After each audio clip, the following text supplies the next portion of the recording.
Welcome back, everybody, to another episode of the Junkyard Dawgcast. I'm your host, Jordan Hill. Got the whole crew with us, Kipp Adams and Ben Wolk, coming to you on our usual Tuesday afternoon slot. A lot to talk about once again. And guys, I don't know if you can believe this, but we're already past the midpoint in June. The offseason is going right along. But a lot of recruiting news to jump into. Georgia has gotten another commit since the last time we recorded. Had another busy recruiting weekend. A lot of visitors in Athens and expecting some more in the weekend to come. And also talk about Ryan Montgomery, the Georgia quarterback commit, who's getting ready to go to the Elite 11 finals. And then finish things off with a little Georgia basketball. And wanted to start this off and thank Kipp and Ben for holding down the fort while I was on vacation for a few days. Got a chance to go to the beach. And Kipp, I don't know if you can relate to this, but I was really feeling my age after our very last day at the beach. We were playing. It was me and my best friend from childhood and his family. He's got a young son. We were out on the beach running around, playing. Oh, it was so much fun. I woke up the next day and I've never felt more old in my entire life. Everything hurts so bad. I'm only 30, but that really made me reevaluate some things. It definitely made me put a whole lot more value in stretching before I do some of that stuff. I mean, you just described every morning. Welcome to your 40s. You have a lot to look forward to. Yeah, definitely stretching is a huge key in mobility. I made sure to put in a couple extra minutes every morning, especially on Father's Day when you know you're going to be getting out and about. So hopefully everyone, all the fathers out there listening enjoyed your Father's Day. But hey, man, you earned that. That the right to be tired on the beach. I'm not gonna sit here and feel too badly for you because we just got through a scorcher here in Atlanta with the heat index well over 100, testing everyone's AC. So it's been a great week for HVAC operators all over the Southeast, making a lot of money the last couple of days. But yeah, while you're gone, Georgia's recruiting heated up as well. So I think we have no shortage of things to talk about today. Yeah, I saw the temperatures for this past weekend, and I don't have a pool, so I got to the nearest ocean and went and hung out for a few days. Ben, you're coming to us once again. I'm dubbing your car the Volkswagen, getting a chance to check in there. How is everything going, and what's up? Yeah, well, last podcast that I did from the car was such a nightmare for me. It seemed like listener feedback, they loved how much I struggled with the whole thing. So what better way than to be on the road again when we record one of these? My goal for myself is to make it through the entire show without having my phone overheat from temperature. I can't wait to see it, and we're all pulling for you, despite what any of the comments or any of the board posts say. I promise you that. Well, guys, let's jump right into what was big news this past week. Georgia continuing to really crush it on the recruiting trail, especially in this 2025 class. Talon Taylor, a receiver from Geneva, Illinois, commits to Georgia. They continue to bolster that 2025 class and add to what we know is a real position of need in the 2025 cycle for Georgia. So I'll start with you, Ben. Just tell us, what you know about Talon and what it was about Georgia that allowed them to wind up landing this really talented receiver. Well, you mentioned it there. I mean, anytime you go out of the state and get a top 100 wide receiver, it's a huge pickup for Georgia. And I think that some of the things that Georgia really liked about Talon, I mean, when you look at this wide receiver class already, prior to Talon committing to Georgia, already had Thomas Blackshear in the class, trending well for CJ Wiley, trending well for Travis Smith Jr., a couple other later offered wide receivers, Jarrell Boulder, a guy Landon Roldan that I'm sure we'll talk about a little bit more later in this show. But with Talon, he's someone that Georgia just really felt was different than everybody else that they were recruiting.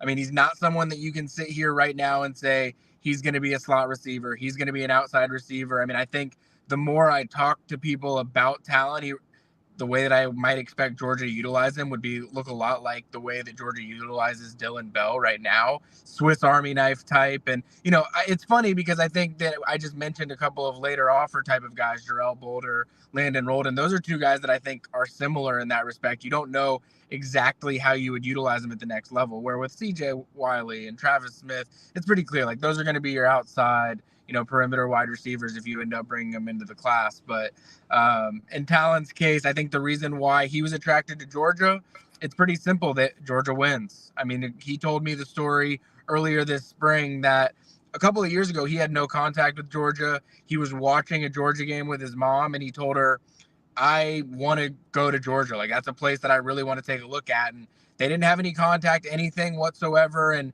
little did he know, his mom worked behind the scenes to contact Todd Monken, who was the offensive coordinator at the time. And that was the initial contact between Talon and Georgia. And he came on a visit. He really liked it then. Obviously, Georgia changed offensive coordinators, changed wide receiver coaches multiple times throughout that process as well. And through all of that, he really didn't waver on how much he wanted to end up at Georgia. And I had a conversation with him earlier this spring, because anytime that a Midwest wide receiver is in the top 100 and is a really coveted player and Ohio State is recruiting heavily, I always, ask the questions, because if you're just assuming what you think is going to happen, more often than not, you think a guy like that's probably going to end up at Ohio State just because of the way that Brian Hartline recruits. But I asked him, like, what are the intriguing factors for you about Georgia? Like, at that time in March, it started to become more and more clear that Talon was favoring Georgia. He might not have chosen Georgia yet, but he was starting to favor Georgia. And I was curious what some of the reasons for that were. And the main thing that he said was, Ohio State, you cannot deny it, they develop wide receivers better than anybody in college football. The proof is there with the draft picks, the guys that they have recruited, the talent that they bring in year out at that position. You cannot deny it. And he knows that if he were to go to Ohio State, he would be able to develop and be a really great wide receiver. But one thing that stuck out to me at the time is he said what makes Georgia different from Ohio State a little bit to him is that Georgia develops every position at a super high level. He was talking about the defensive backs that they've put into the league, the linebackers that they've put into the league, the defensive linemen that they've put into the league. And the more that he talked about that, you start to, hear some trigger comments when you hear guys start talking about their recruiting that make you say, all right, this guy's talking like a Georgia guy. Like, this guy is saying things that people that sort of mimic what Kirby Smart says and some of the other position coaches at Georgia, their personalities, he started to sound a little bit like that. And I thought it was very telling that he was saying this back in March, that yes, there's a lot of reasons why Ohio State would make a lot of sense. He was taking a look at Notre Dame as well, and there's a proximity factor there. But just the more that he thought about the development that Georgia does across the board and what that would mean for him day in and day out at practices at Georgia, once you start hearing guys say stuff like that, you start to say, all right, that's someone that I think could be really successful at Georgia. And that's really how I feel about Talon Taylor after everything that I've heard about him from coaches like that. Yeah, with Talon, you mentioned a Midwestern guy. I think about them getting Turbo in this last class, and getting a guy in Talon Taylor, 6'1", 173, 4-star, big time commitment for Georgia in this class. Kipp, what do you think about this addition? I mean, we talk, it feels like nonstop on this podcast about Georgia not being able to land big time receivers and catching flack for how they try to recruit and dealing with negative recruiting. But what it means for them to get a guy like Talon and being able to potentially add more receivers around him as this class fully comes into fruition. Whenever Georgia landed Thomas Blackshear, a lot of us talked about his toughness, his willingness to block, and his ball skills. I think when you look at Talon Taylor, for me it's the fact that, again, he's a guy that has outstanding ball skills, looks to kind of attack the football, but also isn't a guy that you have to throw the ball 15, 20 times to get production. I think for me, I'm looking at what he brings to the table, and I see a guy that I honestly used to hate watching play. This is an old school reference, I guess, for probably a lot of you guys, but Kenny Stills, who used to crush it for the Saints and just was never really that wide receiver one for them, maybe, but was always a guy that every 3 or 4 catches was a touchdown. And I just hated every single time he would line up, to play the Falcons. I knew that it was going to be a tough game because, again, like I said, I think that when you have the ball skills and you can work all 3 levels of the field, like Talon Taylor can on film, it's a guy that, again, you don't have to get 15 balls to a game, but if he gets 4 or 5 catches, one of those is probably going to be a touchdown, just because He can work 50-50 balls. He does really well against the press and just plays a lot bigger than he is. I mean, doesn't have bad size, 6'1", 173 pounds, but just like Kenny Stills, I mean, it wasn't the biggest wide receiver in the league, but wasn't a guy that you could ever redirect off the line of scrimmage. And he was able to get into his route and kind of make something with limited space, change his speeds really well.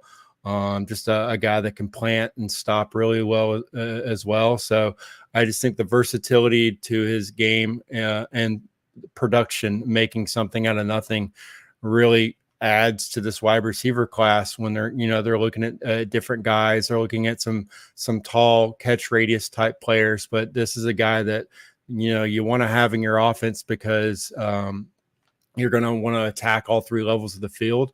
And so if you're looking for a wide receiver that maybe fits perfectly with Ryan Montgomery and his skill set, I think Taylor brings that to the table. And that's exactly what Ryan Montgomery, we're going to talk about him more later, he can do as far as layering his throws. This is definitely a guy that can work all those levels and take advantage of what Ryan brings to the table. So I think it's a huge addition. I love it for Georgia. One of the more overall just a guy that's already like honed his craft and looks to really have the confidence that he can come in and regardless again of the number of balls thrown his way, make every single one of those count. And I just think with Kirby Smart's philosophy and knowing that, it's a team over me mentality, his skill set fits perfectly with what Georgia wants to do on offense. And with Taylor, 32 catches, 512 yards, 6 touchdowns this past season, and missed a few games due to injury. He is Georgia's 13th commit in the 2025 class. And again, I think it's funny. We brought this up on the last episode. There was a little bit of concern of like, hey, should we worry about this 2025 class? Well, Georgia's sitting at number 4 right now, so no need to panic. There was really never any need to panic. But looking at it now, you can see Georgia's in a good spot, and they're going to continue to bolster this class throughout this summer.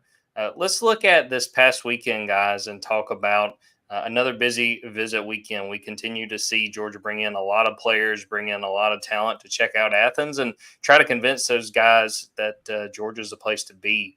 Ben, I'm going to start with you. Just what did you think of the group that came to Athens this past weekend? And has anything stood out from what you've heard since they left campus?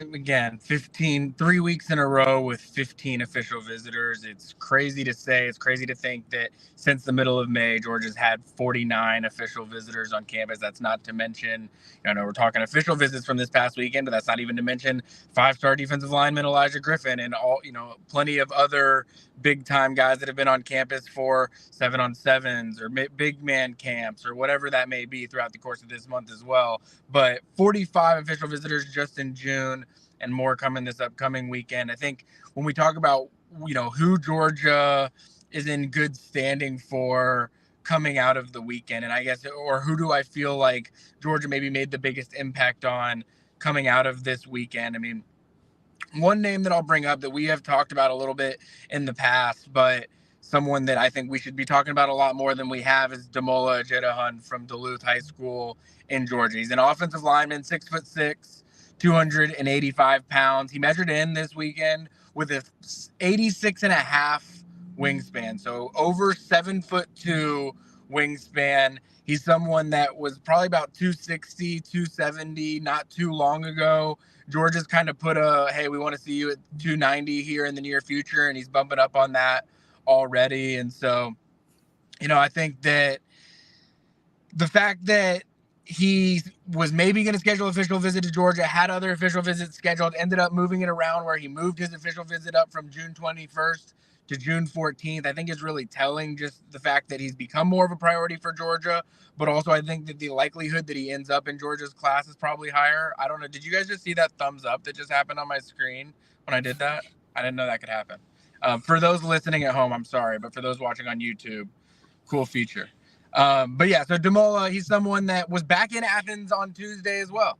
He there was a big man camp in Athens. So after coming off his official visit, he was back in Athens. I think that there's a possibility that he schedules another official visit this upcoming weekend too. So there was chance I thought that his timeline could probably, be sometime this week. I think that that's going to dip into July most likely, and I think that that's fine by Georgia as well because they're trying to figure out, numbers and things like that at every position group, and there's a good bit of offensive linemen that Georgia's already in good shape for. So Damola Jidahun, a name to learn how to pronounce, a name to remember because it's definitely someone that I think Georgia is recruiting harder and harder as the weeks go on in this recruiting process.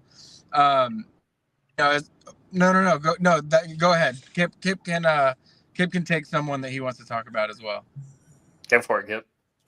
I think with Ben mentioning numbers, I think that's kind of the name of the game right now because you're talking about guys that visited this past weekend that maybe we haven't talked about a lot.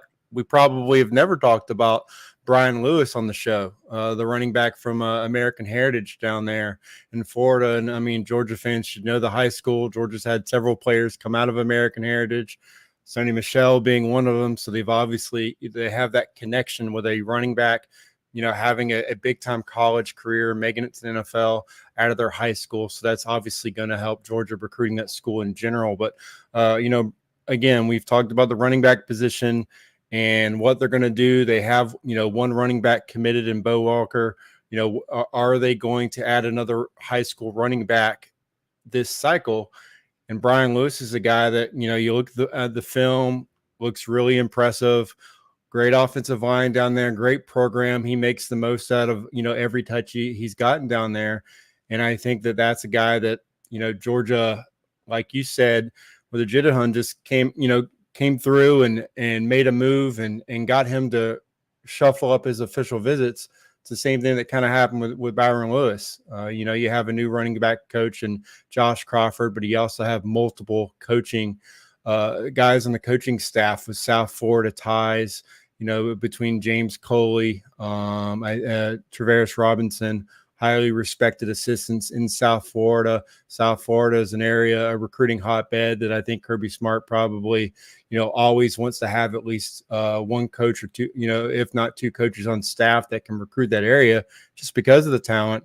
And so I think that this is a recruitment that Georgia was able to kind of get in the mix with and get him back on campus, a guy that's actually been in Athens multiple times over the past couple of years. I think he was in Georgia, he actually camped at Georgia 2 years ago. And has, since been back for G-Day as well. So it's not someone that's new to the Georgia coaching staff, but just maybe not mentioned as much on the podcast because the running back position room had a lot of flux, with Dale McGee leaving, Josh Crawford coming in. And I think Georgia, really positioned itself well with Byron Lewis. And now the question remains, are they going to take a second, running back this cycle? Or are they going to keep that spot for the portal? And that's kind of that's the question that is now, again, being debated at multiple positions, wide receiver as well. A hot topic, it's not a situation where they're having to go to plan C and D guys. It's a situation where are we even going to take another guy at this position when we know that there could be an instant impact guy available via the portal every single cycle? So I just think that's kind of where we are in recruiting now, where you might not take two running backs anymore just because you might want to have a spot available for grabbing a guy in the offseason. Ben, I know you had another point you wanted to throw in there. What you got? I think you brought up edge as something that you want to discuss. Yeah, well, I mean, two guys that were on campus this past weekend for official visits that I find notable. Really, I just find the entire edge position right now intriguing in terms of how it plays out because Georgia has Darren Akinnick-Bond in the class and has since G-Day. He closed down his recruitment. He didn't take an official visit to Ohio State, and he's someone that was probably at the top of Georgia's outside linebacker board or Chideruza Deriba's board. I would assume he was probably the top guy. Beyond him, you're really looking at three guys for what looks to me like is probably going to be two spots. You've got Bryce Davis, Julius Hawley, and then Isaiah Gibson, who's currently committed to USC. And I think that, the popular opinion would be that Isaiah Gibson is likely going to flip from USC at some point, whether that be to Georgia or Tennessee or Auburn or a couple of other suitors that are definitely out there. Miami just offered him today. But I think that it is safe to say at this point, I would choose the field over USC by a significant margin right now. Would I choose Georgia over the rest of the other members of the field right now? I think that's probably a little bit more of a toss-up than I am comfortable saying, but I think that he is the big fish that's out there that is somewhat dictating how Georgia handles the rest of the other edge recruitments. And so Bryce Davis and Julius Hawley were both on campus this past weekend for their official visits. Bryce Davis is someone that has been trending toward Georgia for a really long time. I've had him in my mock class. I have a crystal ball pick. I think Kipp has a crystal ball pick for Bryce Davis to Georgia as well. It's someone that I, feel pretty good about his interest level in Georgia and Georgia's interest level in him. The curveball in all of this is Julius Hawley is a recent offer. Georgia just gave him an offer on May 31st when he camped. He's had a lot of really, significant improvement over the last year, I would say, in terms of growth, development, so forth. He scheduled his official visit. Things went really well. And coming out of that visit, he told me that he thinks last week of June, he's going to have a decision. Just from my poking around on things on this one, I think it is Georgia versus Michigan coming down the stretch here. Both of those teams offered pretty late. He rearranged his schedule to take official visits to those two places. He is taking some visits this week, but I think that Georgia and Michigan are the teams that I would look at most closely at this exact point in time.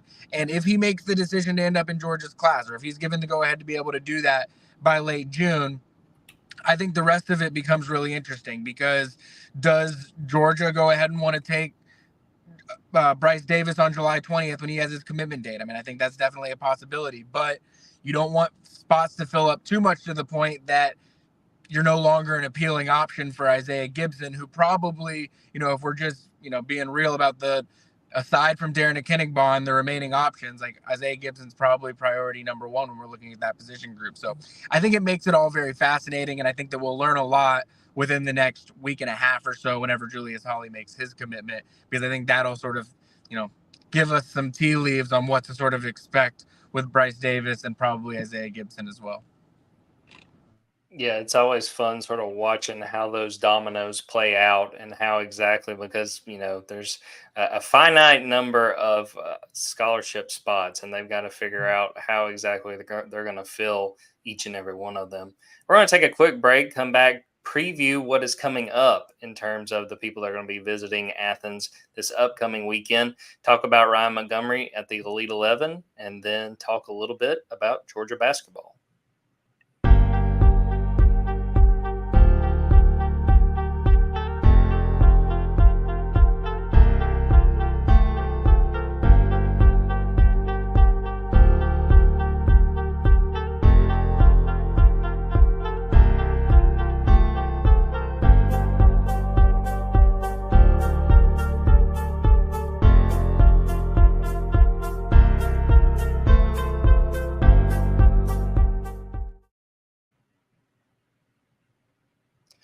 Ben, we know that it remains a busy time of year for Georgia when it comes to visits, when it comes to Georgia recruiting in the 2025 class and beyond. What interests you about the guys that are coming into town this upcoming weekend? And if there's any storylines in particular that you're really going to be watching?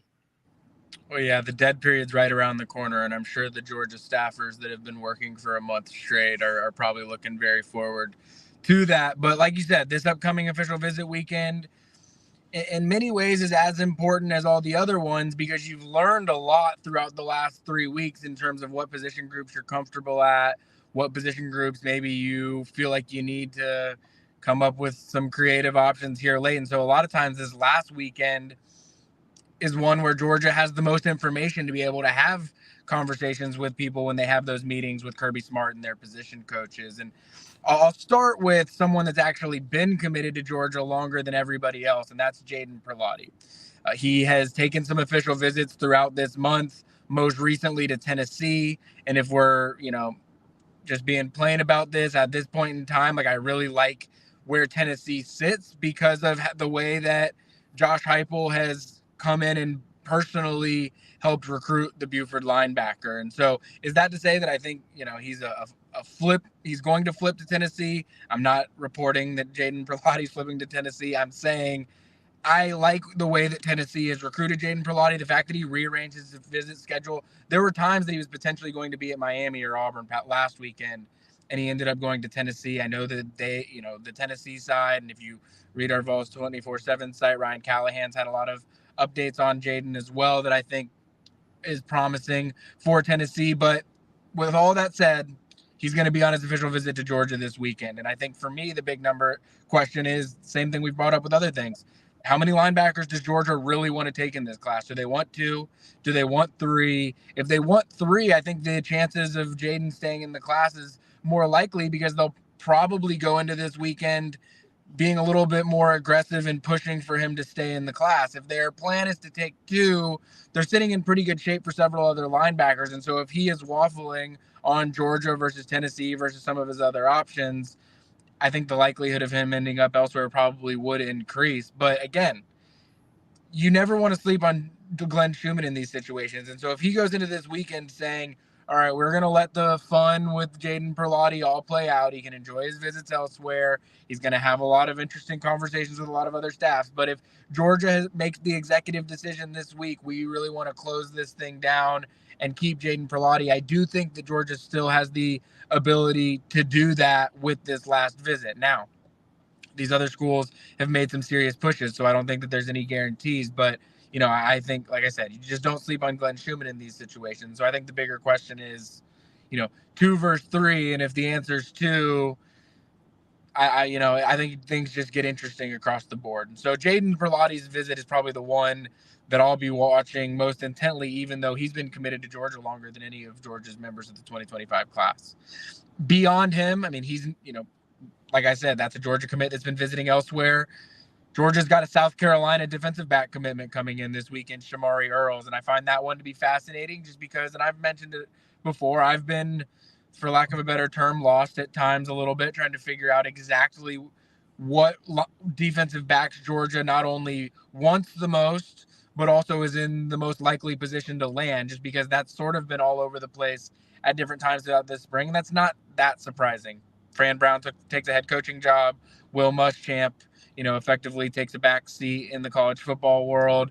2 new guys come on staff at completely different times during the process. And so it was going to take some time for Georgia to sort that out. And there's plenty of opportunity. I mean, guys like Jonte Gilbert and DJ Pickett, who have taken official visits this month, are not planning to make decisions until October. So there's plenty of time for Georgia to sort that out. But all of that to say, Shamari Earls is someone that I think Georgia has done a better job of recruiting than I've probably written about, and I think that others probably have as well. That, I think Georgia is a considerable threat to flip Shamari Earls from South Carolina. Am I saying that that's going to happen? No, but I think that coming out of this weekend, if there is a lot of buzz about Georgia and the opportunity to flip him, that would not surprise me whatsoever, just because of how it sounds like things are going at this time. I mean, there's some other big time names that I'm sure Kipp will talk about as well. Cortez Smith is someone that I've had crystal ball to Georgia for a while.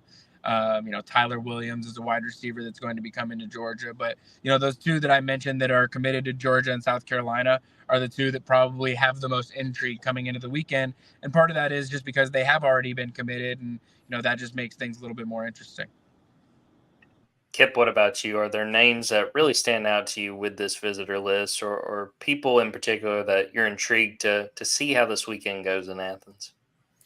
Yeah, I mean, I think with Cortez Smith, it's that question is Georgia going to, how many interior offensive linemen is Georgia going to take this cycle?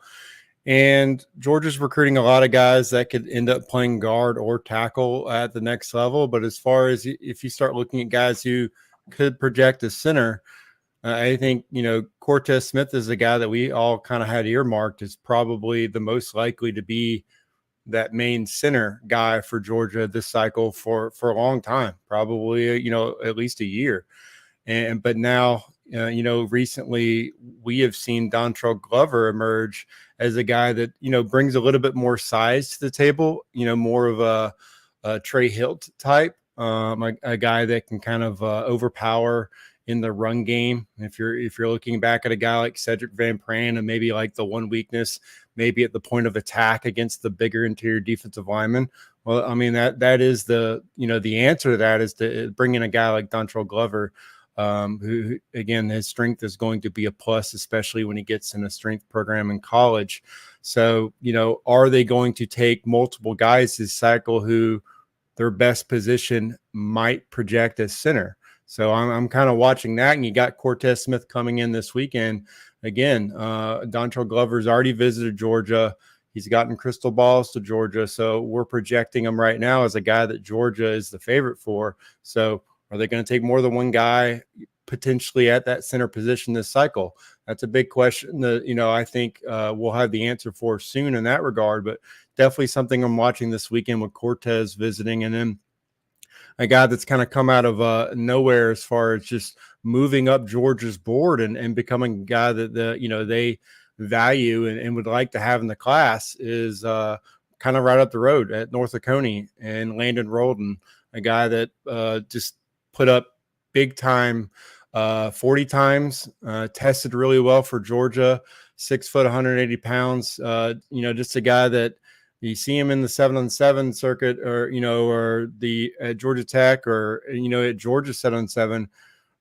He was highly impressive the last month, and has basically forced teams to offer him. And so now you have him coming off a Georgia Tech official visit, now going with a Georgia official visit. Georgia has extended an offer to him.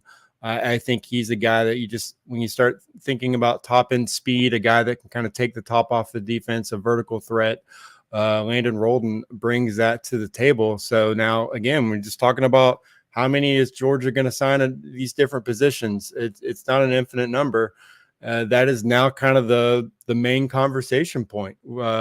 How many wide receivers is Georgia going to take in this class? It's not is Georgia going to be able to fill that need this cycle? It's how many are they going to land at this point? Travis Smith's a guy that I think we started off this cycle as far as the conversation at wide receiver. He was kind of that first guy that we brought up as being a priority for Georgia early on in the cycle. Still obviously a guy that they're heavily recruiting. And I think, coming off an Alabama official visit, Tennessee getting him on campus, CJ Wiley coming off the LSU official visit, he still has Florida State now. So that's kind of where we are now with these remaining wide receiver spots overall for Georgia is which two would Georgia add, or could they conceivably add 3? Could this be a 5 wide receiver class? I would have said no, or I have said no in previous podcasts, but now the question is maybe.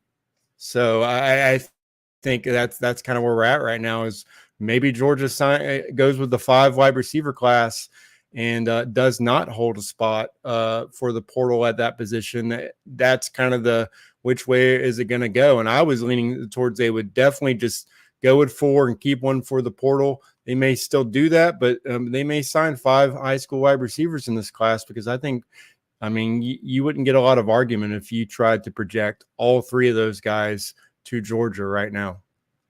I think it's a fair read from you, Kipp, because last year they added 3 guys from the portal. The year before that, they added 2 receivers from the portal.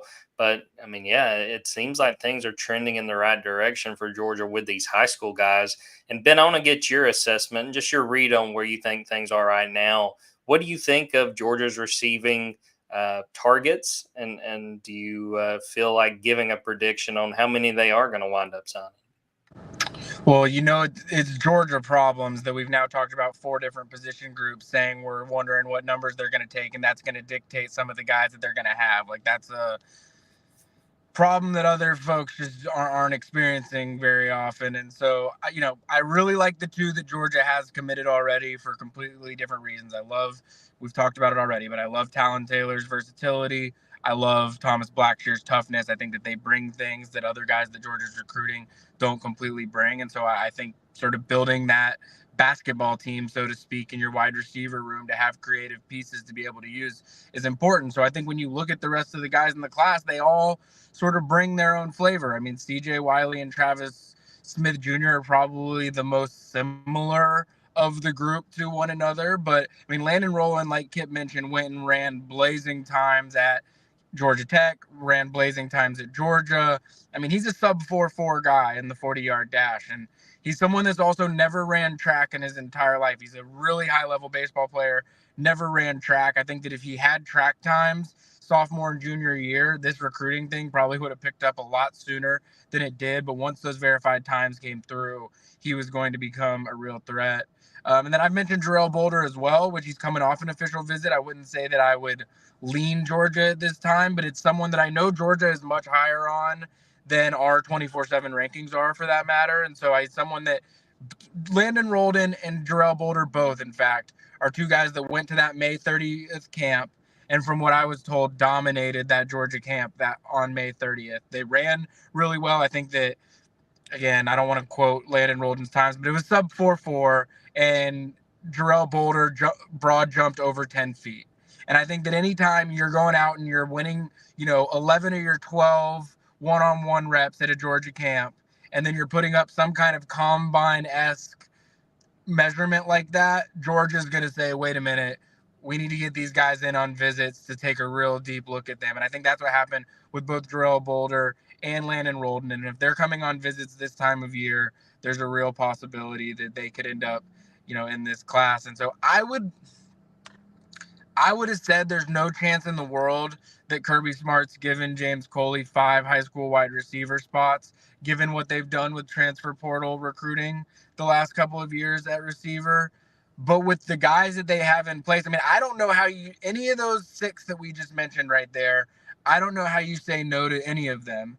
And then that's not to mention Tyler Williams is coming in town this weekend, a guy that we've hardly talked about at all. Phillip Wright is coming in town this weekend at wide receiver. And so it feels to me more and more like Georgia is trying to bulk up at wide receiver numbers. And part of it comes down to the guys that they're going to lose. I think it's safe to say Georgia's probably going to lose 5 guys at wide receiver. That number could maybe even be 6, just depending on who has good years. And so that's probably playing a factor in this as well. If you think you're losing 6 guys at wide receiver, you take 5 out of high school, that still saves a spot for the portal potentially too. And so the more we talk about this, 5 is feeling way more likely than I ever would have imagined that it would be.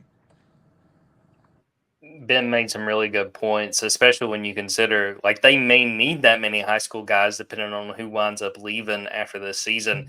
And James Coley is definitely hoping that Kirby Smart will give him the thumbs up like Ben's camera continues to do every time he moves his hand. We love to see it. Oh, thumbs down. No thumb. Yeah, we did. It does give a thumbs down. I can say that I learned something today. See, when you tune in and hear what Ben's got to say, you not only learn recruiting intel, but you also find out a lot about StreamYard and how the different cameras work, which is definitely something cool to see. Wanted to make sure too, guys, we talk about Ryan Montgomery. He's getting ready for a big day on Tuesday, the start of the Elite 11 finals out there in LA. First of 3 days, a big opportunity for the Georgia commit. And I'm going to start with you, Kipp. What are you looking for out of this weekend for Ryan Montgomery? What do you want to hear about how the Georgia quarterback commit competed and what he is able to accomplish among the best high school quarterbacks in the nation? Yeah, this competition is always entertaining for me because you have different, networks, industries trying to rank them every day. And then you get the Elite 11 rankings every day. And often the variance is just, sometimes it's the complete opposite. So this is kind of the hyper focused, fan bases yelling at each other. You have the recruiting rankings. Obviously, if a guy wins out or a school wins out, you always have those bragging rights. You have the team ranking bragging rights.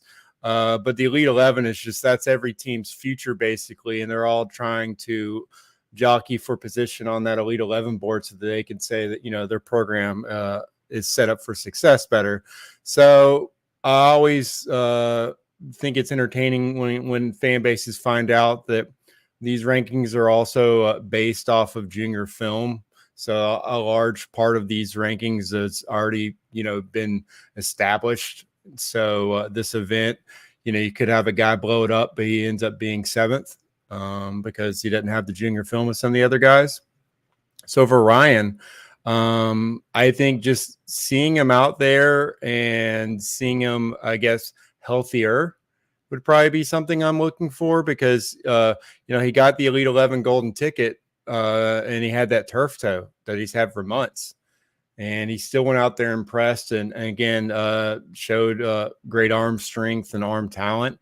And the last I heard from his father, he's not 100%, but I think his father put him at like 85%. So again, it's an improvement. He's, got us obviously a big senior season on tap, but just going out there and seeing what he can do at 85% should give him a pretty solid viewpoint for Ryan. And I know that this is just that next chip on his shoulder because he's still being doubted as being one of the 10 best quarterbacks in the country. So getting on the board would obviously be a huge accomplishment for him and something that he probably thinks he already deserves.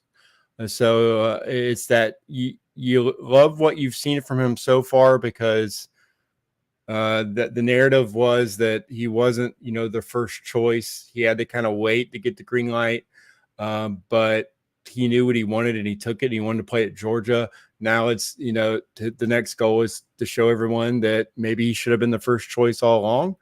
And I don't know if this setting is perfect for that because, like I said, there's different criteria. So he may prove it with, one set of opinions, but not maybe all three. But I think for him, just ultimately trying to get somewhere in that Elite 11 when all is said and done would probably be kind of that. I told you guys, because I think Georgia's kind of shown what they can do with varying rated quarterbacks coming out of high school. Bringing in a guy like Ryan who's committed to proving himself on a daily basis would just be, again, a boon for Georgia's offense moving forward. So I think just making the Elite 11, continuing to show that he's returning to health. And I think the setting's pretty great for him because I think he's the type of quarterback who can pick everything up that they're, the playbook stuff that they do, the off the field stuff. I think he's really going to shine in that area as well. Ben, what about you? What have you kind of heard or thoughts on Ryan getting ready for this week? I wanted to make sure I mentioned too, Andrew Ivins had him sort of as one of the dark horse guys. And I'd encourage people to go read Andrew's story over on 24/7. But Ben, what have you been hearing sort of in the lead up to the Elite 11 and what you want to hear about Ryan's performance out there? Well, I was actually asking one of his coaches, like, is this an opportunity where Ryan's kind of itching to come out and prove himself to other people or, whatever? And basically the feedback I got was like, he doesn't think that Ryan's really thinking of things like that right now. And the reason for that is I think in Ryan's mind, his objective was always to prove to Georgia that he deserved the green light to be able to be Georgia's quarterback. And once he did that, I think it was just such a relief that I think he's really just looking forward to the opportunity to go out there and just kind of play some stress-free, pressure-free football. He's not, it would be one thing if he's still trying to prove himself to Georgia and he's going out to the Elite 11 and feels like he needs to put out a performance that says, oh, now you're worthy of that. And he doesn't have to do that anymore. And I think that because of that, you've seen probably a more relaxed version of Ryan Montgomery this spring. And I think that showed up in the regional that he was one of the top performers at, that had Matt Zollers at it as well. I do think that he's going, he's a very self-driven type of guy. I think that he wants to be the best performer out there. Anytime he gets in one of these settings, he wants to rise to that occasion. So I think that he's definitely looking forward to that. But I think more than anything, I know he and his family, they got out there last weekend, got to celebrate Father's Day out there in California, and they were enjoying their time a little bit early for the Elite 11 too. So I'm sure that they're, looking forward to the opportunity to get out there and have some fun, learn from some good coaches. But I think you're going to see a relaxed version of Ryan Montgomery. And as a result, I think you're going to get him being one of the top performers. Now, to Kipp's point, where does he stack up in the junior film ranking as it currently stands? I don't know the answer to that, so I can't say definitively where I feel like he stands, but I think that, what you are going to see in LA this weekend or this week is going to be Ryan Montgomery being one of the better arm talents out there. I truly do believe that.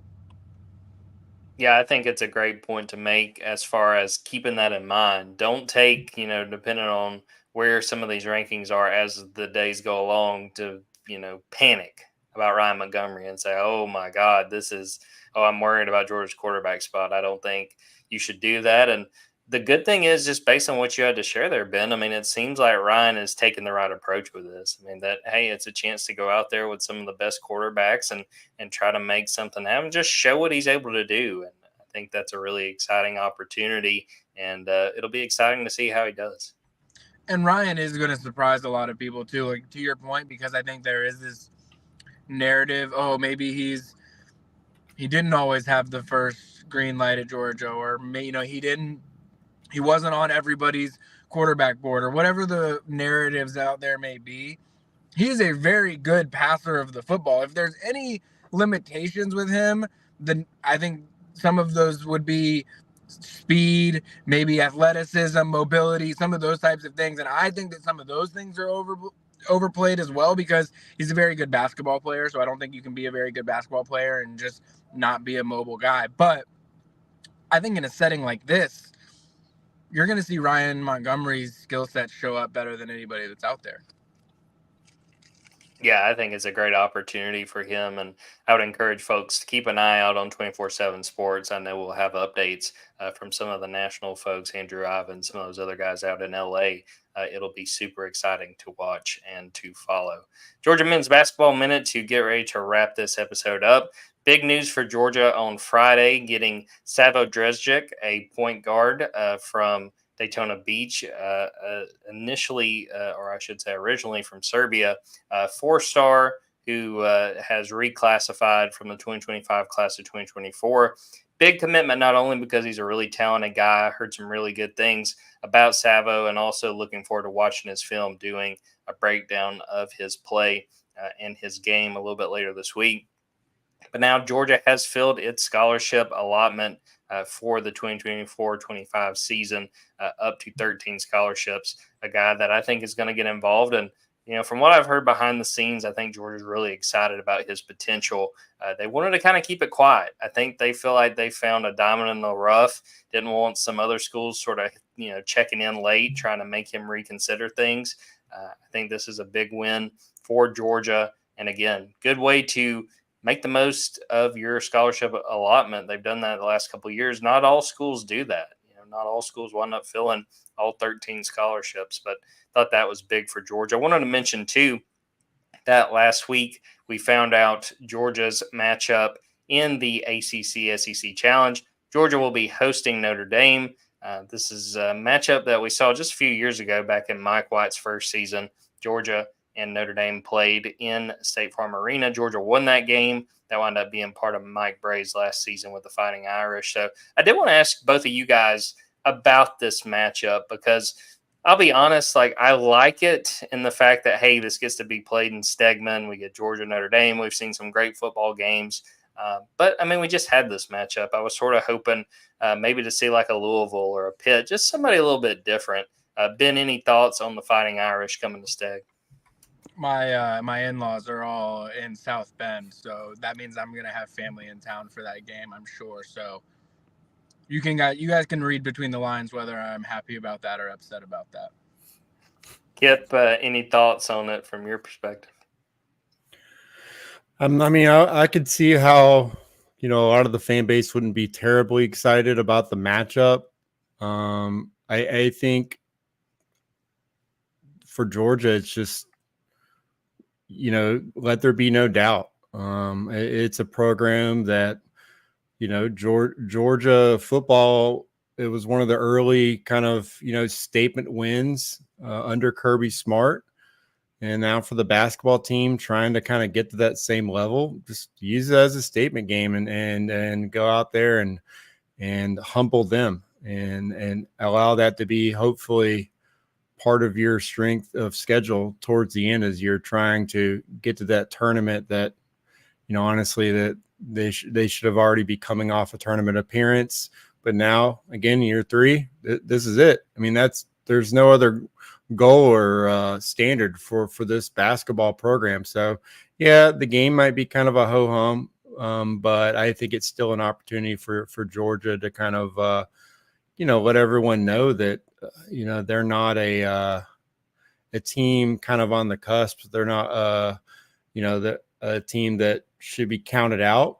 Like I told Jordan before the show, we already have ESPN bracketology out, and it's got 10 SEC teams in the early predictions to make the tournament. And just to spoil everyone who hasn't looked yet, Georgia's not one of those teams. So you can go ahead and say that they're not projected by analysts to be a tournament team. And I think that you got to just circle every game that you think that national people might be watching or paying attention to, and actually showcase your program, because if it's coming down to the eye test, it's something that you definitely want to pass so you can get one of those tournament invites if you're battling Mississippi State or Ole Miss down to the end, or maybe even Notre Dame. You got to have that that head-to-head win. And if it's a blowout win, that should help Georgia's case. But the actual matchup, I mean, there's no thoughts on that. It's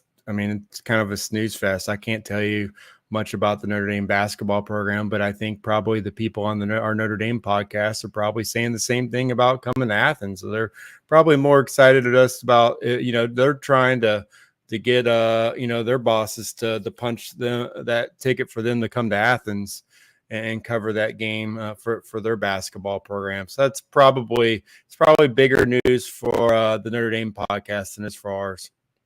Yeah, I did want to shout out Micah Shrewsbury, the head coach there at Notre Dame, came over from Penn State. It wasn't great in their first year, but you could kind of see the wheels turning toward the very end. I think they beat Wake. They might have even beat Clemson toward the end of the season. So I do think that they're trending in the right direction. And again, I think it'll be a pretty entertaining matchup. I just think I'm sort of somebody on football and basketball side of things. I like seeing new matchups. I don't really want to see, we saw this matchup 2 years ago, and I was looking at the numbers, remembering Braylon Bridges, perfect game from the field. He was like 8 of 8 or 9 of 9, just absolutely tore up the Fighting Irish. Man, that feels like it was forever ago. Yeah, I think did they beat Georgia Tech in the ACC tournament? I know they've got a really good point guard. That's about all, all I know is Marcus Burton's a guy that should challenge Georgia, I think, because he can get buckets. So that's a good challenge for the backcourt. But overall, I think that's a game that, if you're Georgia, you need to come out there and make a statement. Before we get out of here, guys, I wanted to bring up that College Football 25, we are less than a month away from its release. I checked today. Can't help myself. I keep going to the Reddit page that some fans have made, and it has a countdown. So now on Tuesday, we are 27 days away. Kipp, are you prepared? Are you fully ready for this game to get here? What's the feeling with less than a month to go? I'm completely ready for this game to get here. This is it. I think, you